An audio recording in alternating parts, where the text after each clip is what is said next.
So just a completely random side note, the air conditioning and condenser drain on my house is getting my yard so wet that the lawnmower is just sinking and tearing it all to pieces. I put this 5-gallon bucket here last night. It hasn't even been 24 hours and it's almost full. So this thing is going to be about 5 gallons in 24 hours. That's how much condensation is coming out of my AC unit. And it's not even really hot out here. That's crazy. Hey Dixie, what's up, girl? Alright guys, so it's finally time to get this project going. First thing I'm going to do is put these cool decals. Come over here and check this out. So this guy named Don, again, he works at pixeldecals.com. He sent these to me, so we're going to check these out. Try to get up high so you can get a good view. So I don't know if you can see it very well yet or not, but this is what he made me. Again, it kind of goes along with my weather-related theme for the Jeep because I'm a meteorologist and I've always had a big fascination with this stuff. So it'll look really cool when we get it on there and so you can see it better. But he made this little twister with a lightning bolt in it, so that's going to look really cool on there. So the first thing we have to do is you have to clean the area really good that you're going to be working on. So I've got a bucket of soapy water here and I'm just kind of going along and washing this area down. This is going to be used later, so I'll get that out of the way. But you got to just clean this up real good. The instructions said that you can use Windex or something else to strip the wax off of here. So a lot of guys wax their Jeeps. If you wax it, you want to make sure you clean it down and get all the wax off of there. Preparation is key here. Preparation is the thing that nobody likes to do, and I don't like to do it either. But if you spend the time to do your prep work, your decal is going to come out a whole lot better. So I'm going to make sure I get this cleaned down really good, and then got a bucket, or a bottle rather, of soap and water mixed up here. And I'm going to do what they call the wet method, where you basically soak it down with the soapy water and then put the decal on. And what that allows you to do is it makes it easier to get the bubbles out, and it also gives you a few minutes to kind of move it around and position it exactly where you want. So that's the way I'm going to do that. Since this is a large decal and a rather expensive decal and I don't want to do it twice, we're going to use the wet method, which is going to give us a better opportunity of getting it right the first time. So one of the things that I like to do normally when you get a big decal like this, I like to take a straight edge and draw a line right along the bottom and then take scissors and trim that off. Basically I trim off all the fat, as I call it.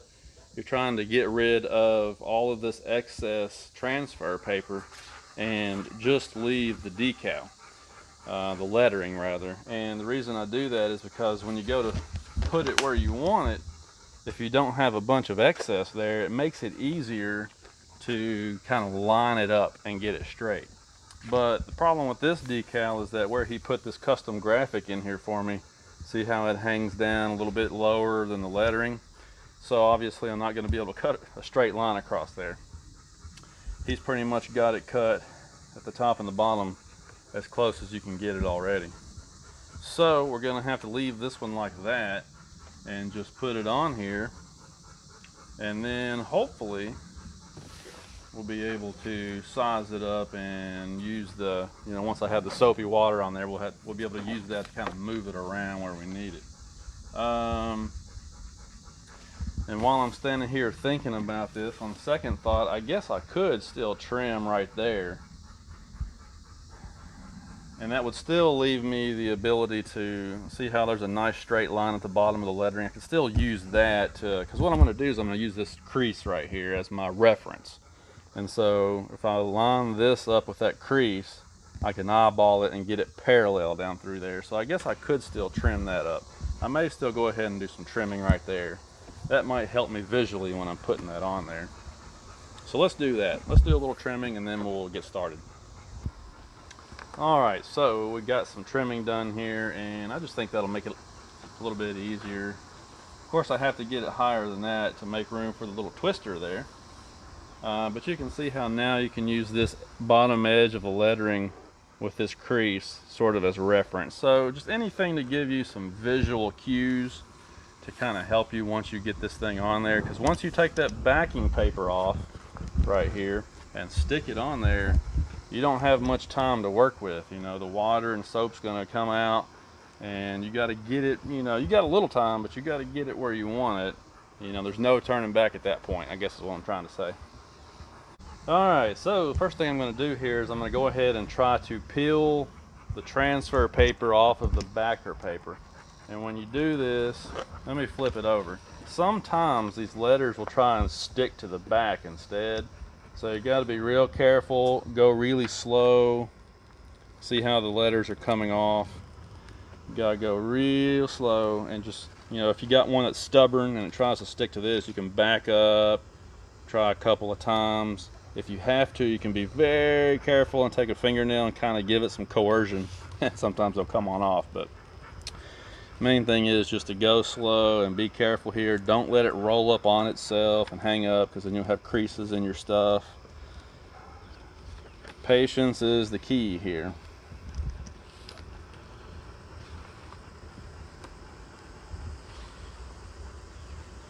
And like I said, once you get this backing paper off of here, it's showtime. It's hard to go back from here. So at this point, we're kind of committed. Get that out of the way. All right, so now I'm going to take my soap and water and I'm going to spray this area down, and then we can apply the decal and kind of get it positioned where we want it. So let me get this stuff here.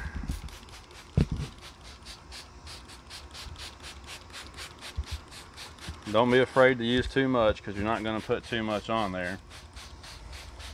It seems kind of counterintuitive to put soap and water on something sticky, but it does work, trust me. And then, now that you've got plenty of soap and water on there, then you can stick your decal on. And try to get this lined up. I'm looking at this visually to kind of use this as a reference again. I'm kind of making sure that my ends between the hood latch down here and the back of the hood is kind of where I want it, you know, and just kind of stand back and eyeball it a little bit. And I think that actually looks like it's positioned pretty good right there.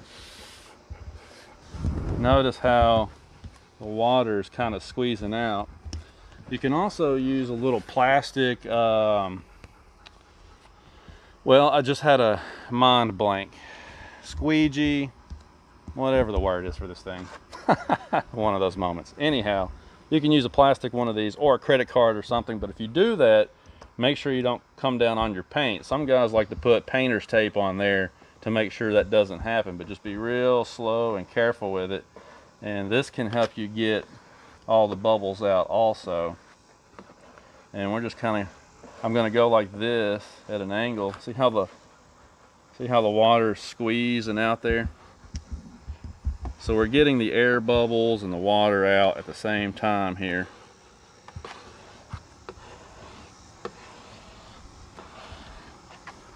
And then you're going to obviously do the top also. And you may have to go over this a few times. Now it's a nice warm sunny day, so I expect that this is going to dry out pretty quickly. But you still want to leave it on here for a while. The instructions said a half hour, but in my experience it can possibly take longer than that. You want to make sure you give it plenty of time to dry out really good, because like I said, you don't want to have to do this over again. So I'll do that a little bit, and then I'll stand back one more time and kind of eyeball it again. And what do you think, AJ? To my eye, it looks pretty straight. You know, I'm kind of looking at like this edge to that edge where the lettering is down through there, and it looks like it's pretty straight. So I think that'll work. And then once you get the first one done, then you can take some measurements, and that way you can make the other side identical. You know, the first one's kind of a freebie. You can eyeball it and just get it where you want it. And then the second one, you can measure the first one to get it identical on the other side. So that's how that works. but we're going to give this some time to dry now, and then we'll come back in about half hour, a little more, and check on it.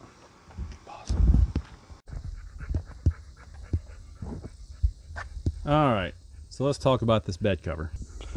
So here are the side rails, and these things are a nice aluminum piece, and you can see the locking mechanism back here on the back. It looks like that lengthwise they're going to be pretty close, so hopefully that'll work out just fine. And then over here is the top, the cover. We're going to unroll that in just a minute. I got to make sure that we follow the steps here, but it already has the foam seal attached to it, and then they gave me this extra foam seal, which I'm assuming goes under those side rails. And then of course you have the two mounts over there in the instructions. So let's open this up and see what we got here. Alright, so the instructions say the first thing you do is you place the cover assembly on the front of the truck rail, and then you're going to loosen up the screw, slide the side rail into it, and tighten it back down. So we're going to do that part first. Alright, I got to try and get the camera up in here to show you this. But basically, that screw right there is the one you have to tighten up. So you're going to slide the side rail into the head rail, and you can see the little part that slides in there. Come on, there we go. And then you just tighten down that set screw. And we're going to go over here obviously and repeat on the other side. Okay, and so the second step says to position the side rails. And then you're going to put the clamps on there, looks like. But I noticed something, and this is probably one of those things about putting a non-specific part on this truck. See if I can zoom in here. See that gap? It sits flush on the side, but if you can see that, there's a gap about maybe a ½ inch along the front of the head rail there.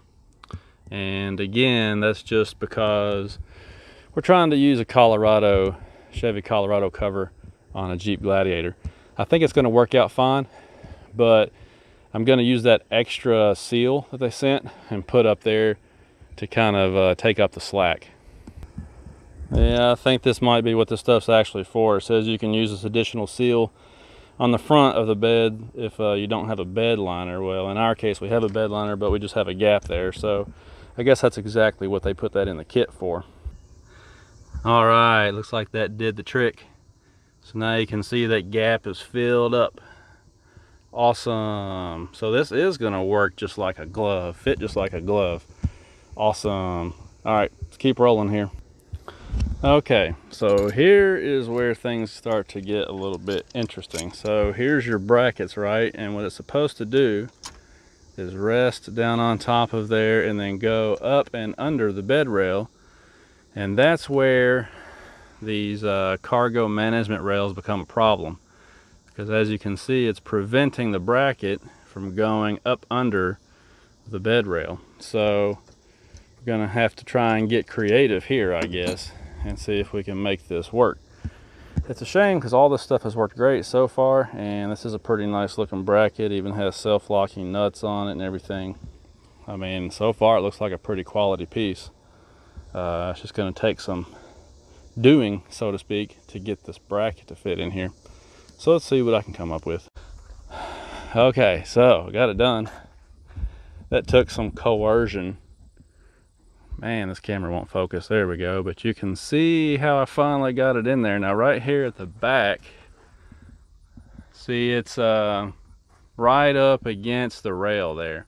And it's kind of twisted just a little bit, but I was able to use some channel lock pliers and get it in the groove in there.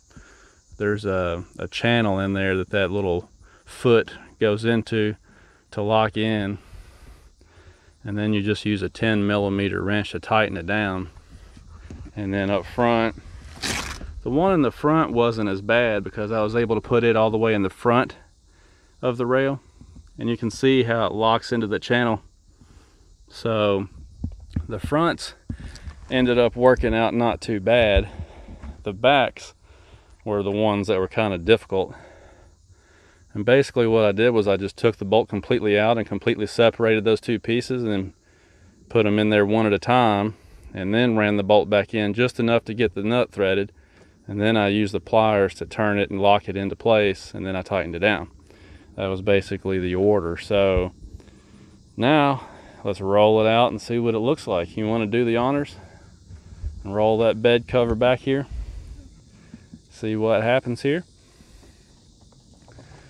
Now I checked, and this one's not the Tiger branded one. The one that most of the guys on the user group are getting is the Tiger brand, T-Y-G-E-R. Yep, that's the thing about these. You gotta, hang on a second, I'm gonna have to help you. That actually did fit pretty good. Wow, it's nice and tight. Tight as a drum. You can see the fit on the corner. It's a little bit big, but it's not bad. Not bad at all. It doesn't really go out past the plastic there.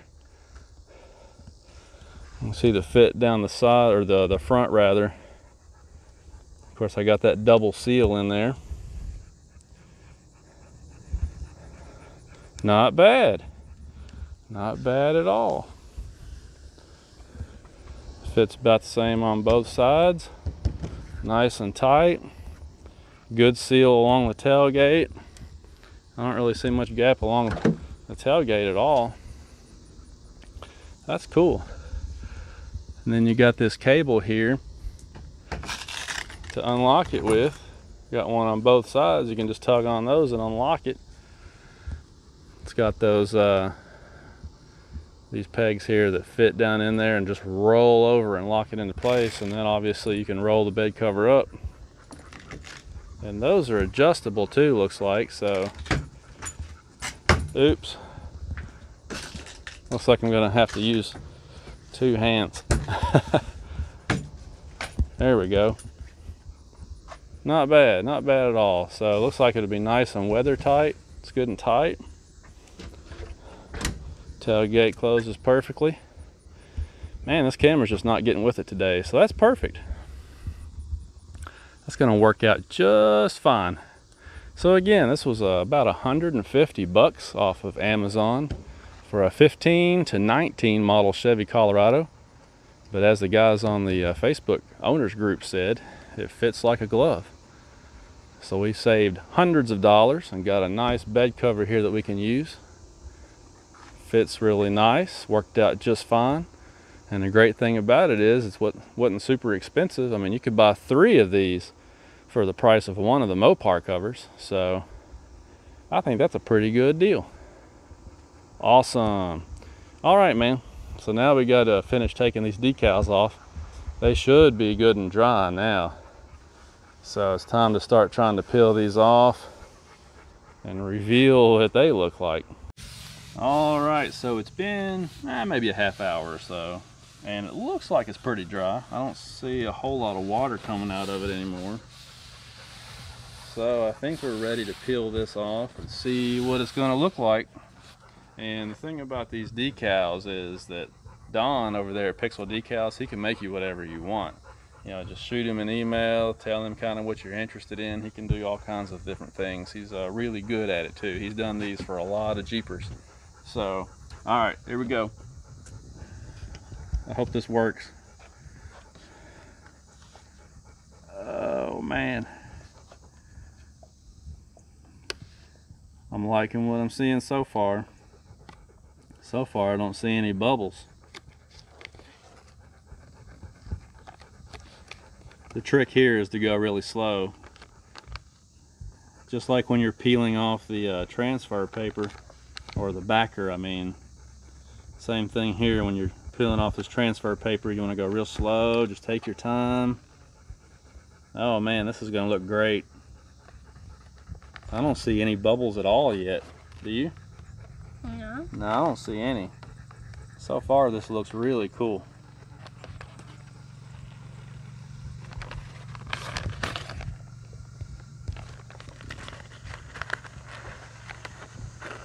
Here comes the twister. This is the main thing that Don designed for me, and This was all his idea. That is super cool. Check that out. That looks so good. He did a good job on that.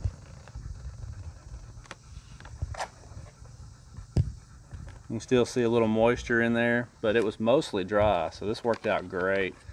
That's the great thing about that wet method where you put the soapy water on there.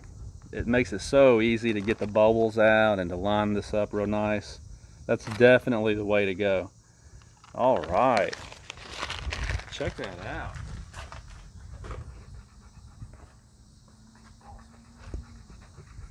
That really is sick. Man, that looks good. Check that out. So the lighting is kind of bad because of the time of day, but I'm trying to get a few different angles here so you can see it. But he sent me a few different iterations with different color schemes and things, and this is the one I liked the best. So looks nice. Come on, camera. So that's a nice little addition. Kind of plays off the whole theme of everything that I do and things that I'm interested in. Awesome. So that's going to wrap up this video. Got the graphics on, sun riders on, lift kit, tires, wheels, step rails, bed cover. We've done quite a few things in our budget build here. Pretty soon we're going to be tallying up everything we've done with the LED lights and everything, and kind of show you where we're at. But I like this budget build because it keeps things pretty simple. And you know, I leased this Jeep, so everything that I've done is easy to reverse. I can take those spacers out very easily, put the factory wheels and tires on very easily. I can keep those very easily. I could peel that off if I needed to, pop out the LED bulbs. Everything that we've done to this is real easy to reverse, but it completely changes the characteristic of this truck, makes it unique to us, something different that you don't see everywhere. And it's more functional too. So I'm pretty happy with how it's turned out so far. You know what we got to do next? We got to take this thing camping. Now we got to load it up, put the trailer on it, go camping somewhere, hit some trails, have some fun in it. That's what it's all about, right? Maybe this time we'll even take Dixie. You want to go this time, Dixie? As long as there's a bone involved? Okay. All right, guys, I appreciate you watching. Stay tuned for some more cool Jeep Gladiator stuff, and maybe we'll quit using the Mach 1 as a workbench and start getting some videos on it pretty soon too. Have a good evening, guys. Talk to you later.